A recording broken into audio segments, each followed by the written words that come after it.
All right, Gage, let's lay down some talking points in this property here. First and foremost, when we come in here, we start looking, uh, cover is a commodity here. We don't have a lot of places for the deer to set up and live. They got little strips of creek drainages and looks like stuff set up for erosion control in the crop fields and stuff like that. But we don't have a lot of cover. Now, what cover we do have, a lot of it's right off our property line. We got some cover over here. We got some cover over here. We got some cover over there. So we got three pieces really close to us that if the neighbors don't mess up the deer over there, we can catch those deer coming on and off of our property.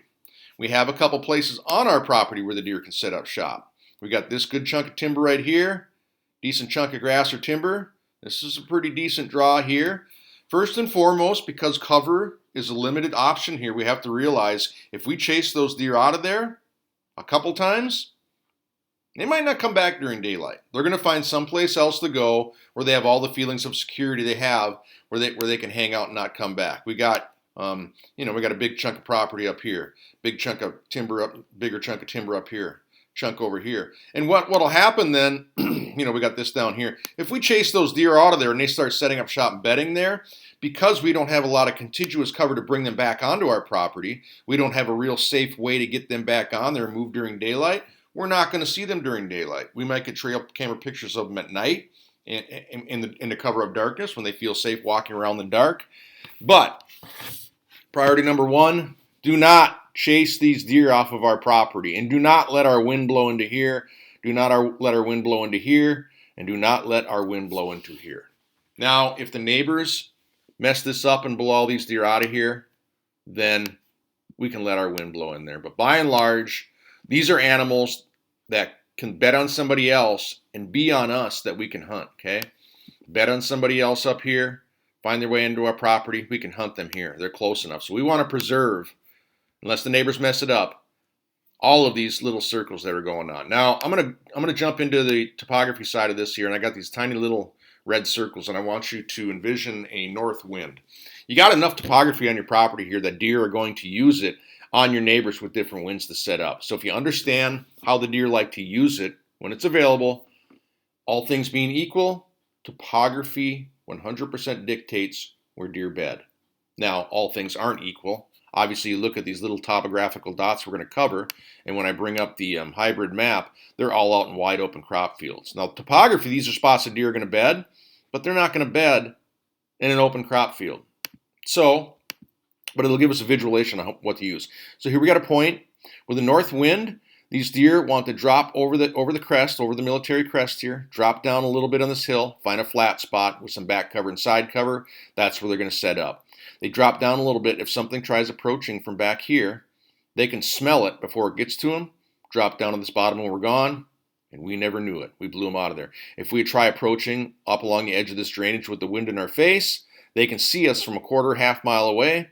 Boom, up the top, they're gone.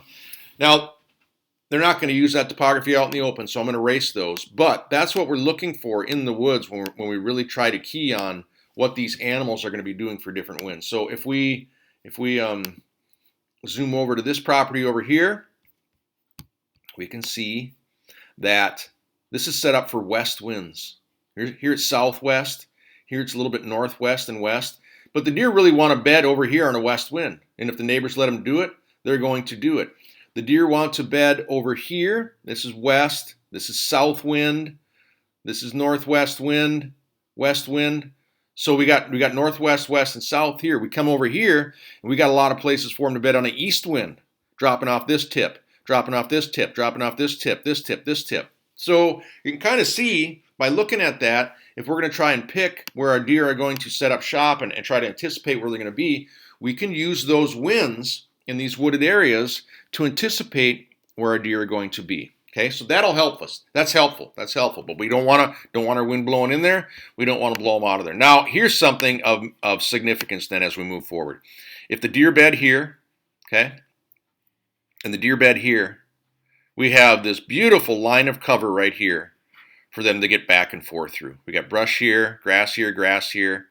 If I'm a buck on my feet during the rut, and I want to check a bedding area here, and I want to check a bedding area here, or if I'm a doe and I want to make my way onto your property to get somewhere, Very little, I got this one little spot of cover here that I can't go through here. This is going to be a line of movement, okay, that we don't want to mess up. This creek drainage, I can see what's on the aerial. I can't see 100%.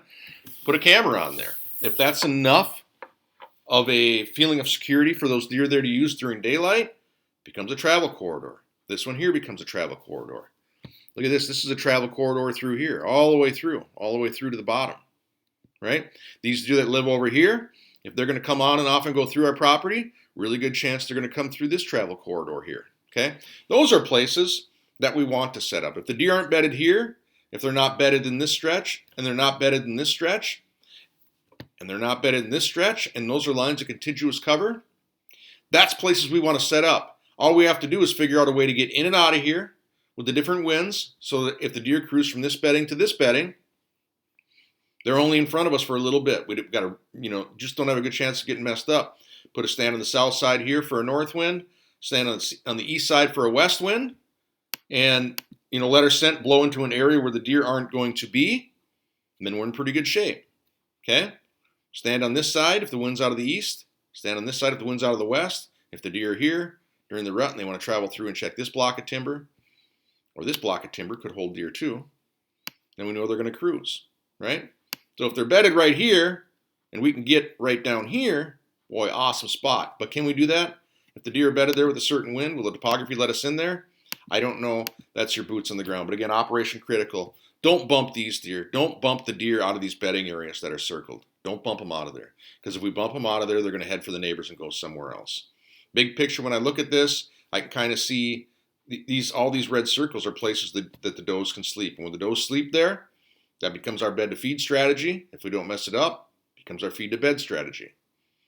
If we don't disturb those does during September and October, the bucks that visit this property during November are going to scent check all of these areas because they know the does live there. So that becomes the real equation. Little tougher thing for you. I think Sean said you can't plant food plots. When you can't plant food plots, we have a tough way dictating where those deer are going to feed during September and October. It's kind of laid out where they're going to bed, as long as we don't blow them out of there, right? Use the topography to be able to slip through these places so those deer can't see you as you move about this property. We got access down here, right? So if we know if the deer aren't bedded here, and we know they're bedded up in here, we can slide up using this ridge right here. That ridge can hide us from the deer, okay? As long as the deer aren't bedded in there, that ridge can hide us from the deer, right? This side of the ridge we might be able to get up on the deer this way, but look, this is a low spot. So chances are if these deer are bedded here, they got more of an advantage to be able to see us here. Find those spots where the topography allows you to get in and out, and you're going to have to be patient. When you don't have the plots, we got to be more patient. But what we're doing is we're going to look at what crops are planted in here. Is it corn? Is it beans? Is it alfalfa? Maybe it's CRP. That if it's big enough, can become a big bedding area for you. But understand that the deer are going to feed in this entire neighborhood. We're hoping if we leave the bedding areas alone, they'll bed in these areas. But the deer are going to feed in the entire neighborhood. So early season, soybeans are hot. When the soybeans dry up, they're not as hot anymore. They don't want them when they're all browned up till late in the season. Now your alfalfas are hot, right? And your CRP's got some forbs in it. They might be feeding in there. Corn is cover for the animals, so watch where the corn harvest is going on and know they might be bedded inside there. And then, especially after they take the corn out, if they don't turn that field black, if they don't disc it, then that's a hot food source. Understand what food sources the deer are keying on in your neighborhood at different times of the year. Are they on the corn? Are they on the beans? On the alfalfa? And again, it brings us back to another good topic that's always we're talking about, but the deer in your neighborhood view every chunk of earth here as one of four things. They either sleep there, they eat there, they travel through there, or they stay out of there. It's a deer desert, right? This guy's yard, probably a deer desert. They never go in there. If we had to stand there, great, let the wind blow there. This guy's yard, if he's got dogs or something and he chases all the deer out of there and they never go in there, we can have our wind blow back that way. That's a good dead spot because the deer aren't there. If the deer bed there, we can't have our wind blowing there. If this is a soybean field that's picked, probably has very little value to the deer, great time to have the wind blow across there. We always got to be cognizant of where our wind is blowing when we're walking in, when we're walking out, and when we're on stand. We never want it blowing to a place where the deer are going to be. This house here, if these deer happen to be using this creek drainage or something, great spot to have our wind blow back to. Deer desert, right? If they're using this drainage right here, we can have our wind blowing back towards this house.